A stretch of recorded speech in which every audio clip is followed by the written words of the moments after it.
Hello everyone, today we're talking about a Texas bill that if it passed, which is very unlikely, would potentially make Texas worse than California in some ways when it comes to self-defense. Yeah, I know, Texas is better than California when it comes to gun laws. I'm going to continue to go cry into my featureless scripts. But let's talk about this bill. Let's talk about some of the stuff, the misinformation that's surrounding it and what it's actually going to do, because this bill is bad. Don't get me wrong, very bad bill. However, there's a whole lot of information floating around that isn't exactly true. And now before we get going, I want to say thank you to the sponsor of this channel, Shall Not Comply. They are the people that handle my merch. Johnny, Emily, great people, so helpful. They got me up and running, our merch store. I'm very happy with the designs. We got a whole lot of new designs coming soon in the future. Very thankful to everyone that buys merch. It's a great way to support the channel, and I very much appreciate it. Thank you. I want to read to you kind of this paragraph that's kind of floating around on various forums. You're not going to see this in any news article because it's generally, a lot of this is not what she actually said. The person that brought up this bill was State Representative Terry Meza. She's a Democrat. Now, here's the quotes that are really getting people up and bothered. I'm not saying that stealing is okay. All I'm saying is that it doesn't warrant a death penalty.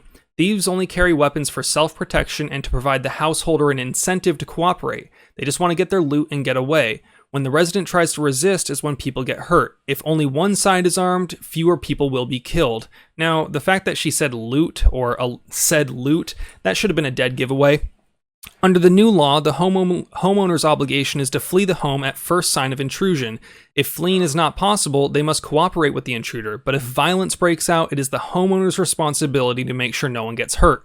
The best way to achieve this is use the minimum non-lethal force possible because intruders will be able to sue for any injuries they receive at the hands of the homeowner. In most instances, the thief needs the money more than the homeowner does. The homeowner's insurance we reimburse his we reimburse his losses. On balance, the transfer of property is likely to lead to more equitable distribution of wealth. If my bill can help make this transfer a peaceful one, so much the better. 99% of what I just read to you, absolutely not what she said at all. I am not saying this bill is good. I'm going to talk about why this bill is bad and what it might change. However, that is not actually what she said at all. I think that should have been very obvious, the fact that it said loot and get away.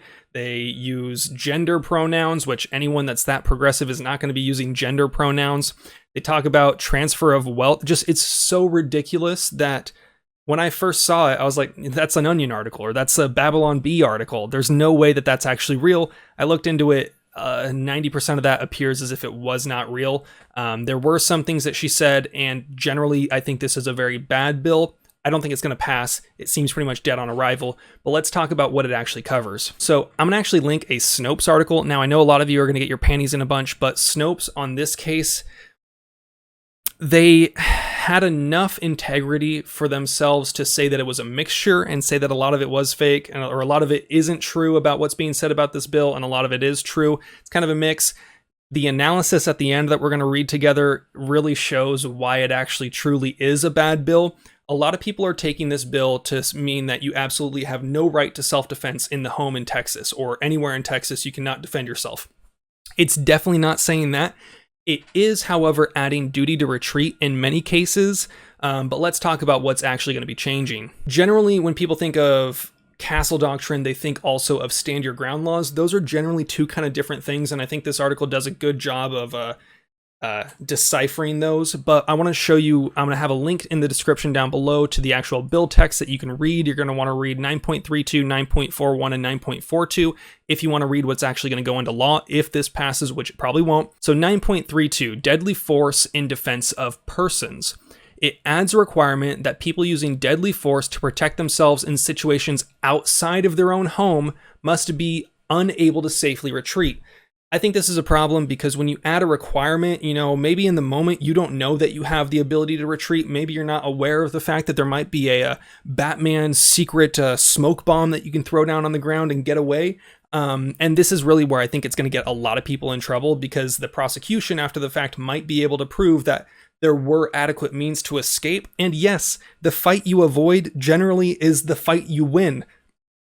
You talk to anybody that's been in a few gunfights and they say the best way to win a gunfight is to not be in one. So yeah, let's talk about that in a later date.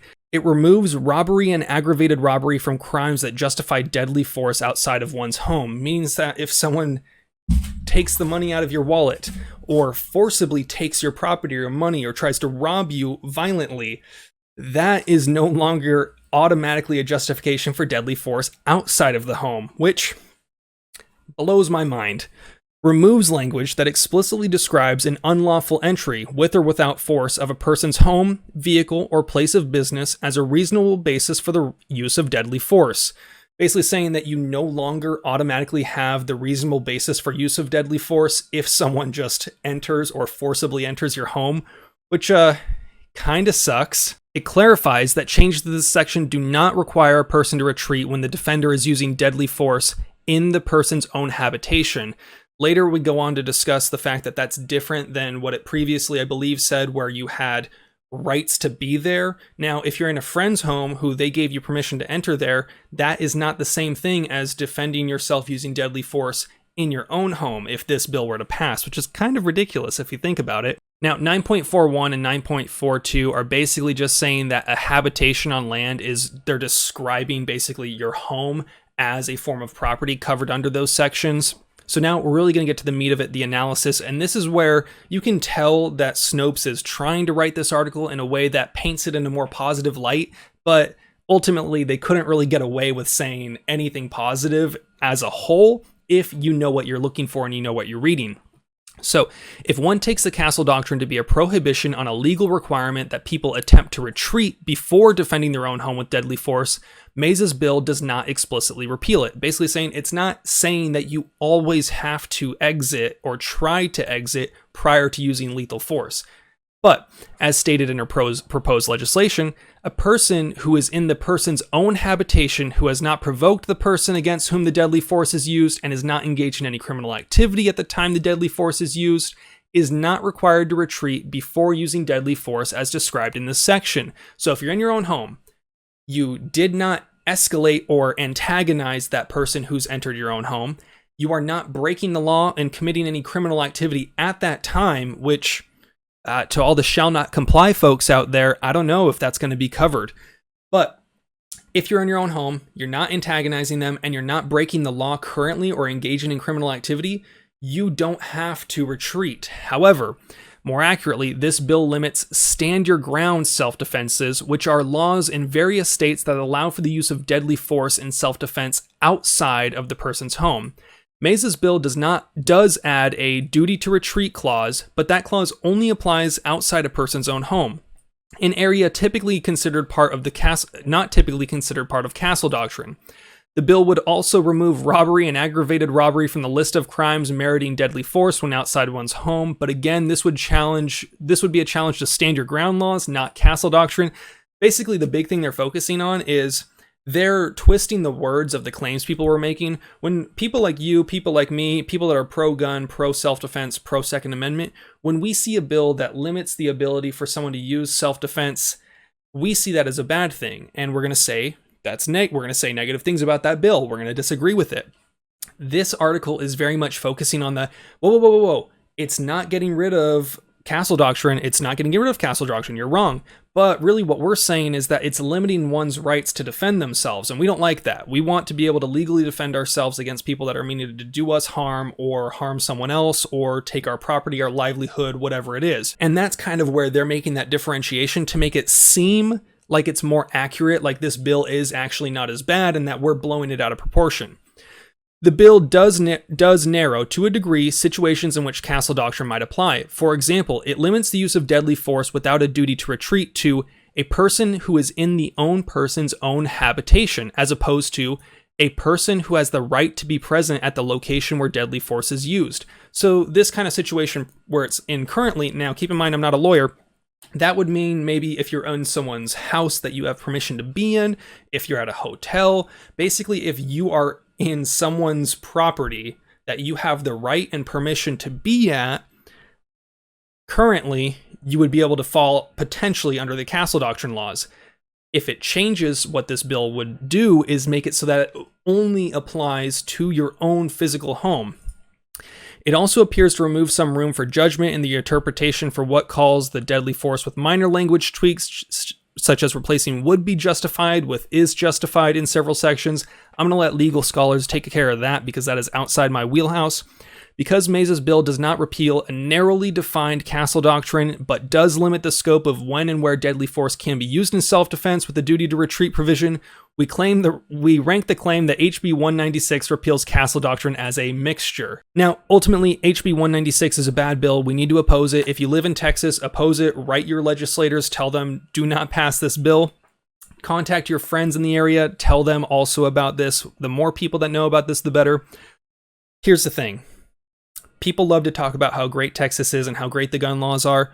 Honestly, I think a lot of people are getting complacent, and my challenge is to the people of Texas that might be watching this video, do not let what happened to California happen to you, because there's a whole lot of Californians moving to Austin and places like that, and I don't want to see you guys have to deal with what we have to deal with.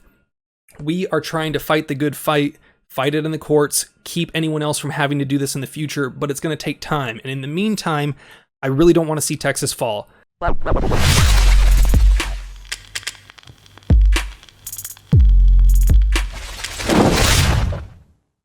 Now, I also want to say thank you to everyone in the Subscribe Star, but specifically, I got to give some shout outs. So, here we go. Thank you everyone for the support. It's really been crazy. This month, I'm going to be giving away a 3D printer. I'm going to be giving away an Ender 3 Pro. They're not super loud. You can get some mods, which I have not done to mine yet to make them a lot quieter. I'm going to get you the Ender 3 Pro. I'm going to get it sent out to one person this month. Anyone that's in the Subscribe Star is entered. Doesn't matter what tier you are. There's a $2 tier. Make sure if you are in the Subscribe Star, you link your Discord account so you can join the community forums. It's really awesome. I enjoy having the conversations over there. But without further ado, let's give some thank yous. Caps J64, Micah German, Michael Fernandez, City Boy, Arthur A. Rodella, Timothy Mitchell, Rogue Ranger, Jason Hernandez, Raf, Ori Cohen, John Spick, I hope I pronounced that right, I'm sorry, Killjoy, Ferosin, Nizan, Chiz's Nambers. I'm going to have a hard time with that every one time. Sal Ramos, aka Twisted Steel, Alan Powell, J Val 13, Fox, Jay Schindeldecker, Tyler Smith, California EDC, Jennifer, Nathan Wangza, Swahili, Seamus RBNW, Hunter Cannon, Justin White, Thickhawk 45, Tyrannical Banana, Truby 666, Megastab 06, Travis Para, Jacob Munoz, Mongoose, and Scott Bloss. And how could I forget Larry Thickers? Man, Larry Thickers, Thickhawk 45, Nut in My Pantsy, just excellent names. Thank you everyone for supporting the Subscribe Star. It's making stuff possible that would not be otherwise. This 3D printer is running, it's going burr. We're following all gun laws here. Thank you everyone. If you want to be entered for the 3D printer, all you got to do is be in the Subscribe Star at the end of this month on the 28th, probably sometime around then, maybe on Christmas, I don't know. But if you're in it by the 20th, I'm going to be giving away a 3D printer. All you got to do is be in it. Any tier, doesn't matter. You're entered. Thank you, everyone. You know the drill. Have fun, be safe, stay dangerous. Peace.